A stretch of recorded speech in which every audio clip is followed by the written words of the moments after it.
ស្ពានឈើប្រែពន្លាត្រូវបានបាត់ដោយសារទឹកជំនន់រយៈពេល5ឆ្នាំមកហើយនៅក្នុងឆ្នាំ2020ដល់ឆ្នាំ2025ដែលបច្ចុប្បន្ននេះបានស្ថាបនាឡើងនៅស្ពានបេតុងជំនួសវិញដោយជាអំណាចដ៏ថ្លៃថ្លារបស់សម្ដេចអគ្គមហាសេនាបតីតេជោ ហ៊ុន សែនបន្ទាប់ពីស្ពានឈើប្រែពន្លាបានបាត់រយៈពេល5ឆ្នាំនៅក្នុងឆ្នាំ2020ដល់ឆ្នាំ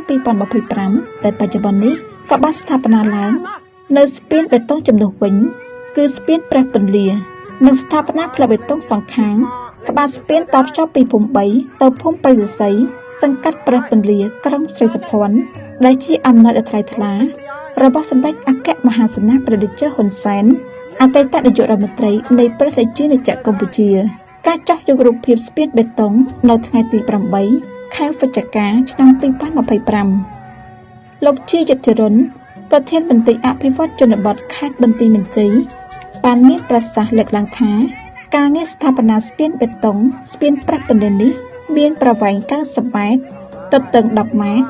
និងស្ថាបនាផ្លូវបេតុងសងខាងក្បាលស្ពានប្រវែង200ម៉ែត្រទទឹង10ម៉ែត្រកម្រាស់ 0.2 ម៉ែត្រតភ្ជាប់ពីភូមិ3ទៅភូមិព្រៃសរសៃ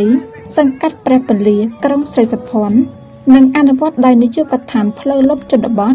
នៃក្រសួងអភិវឌ្ឍជនបទជាលទ្ធផលគឺគិតបដល់ថ្ងៃនេះអនុវត្តបាន 100% ហើយដែលជាអំណាចដ៏ថ្លៃថ្លារបស់សម្ដេចអគ្គមហាសេនាបតីតេជោ ហ៊ុន សែនអតីតនាយករដ្ឋមន្ត្រី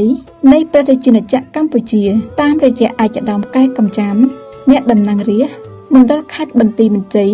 និងជាឧត្តមប្រឹក្សាផ្ទាល់ព្រះមហាក្សត្រនិងលោកជំទាវ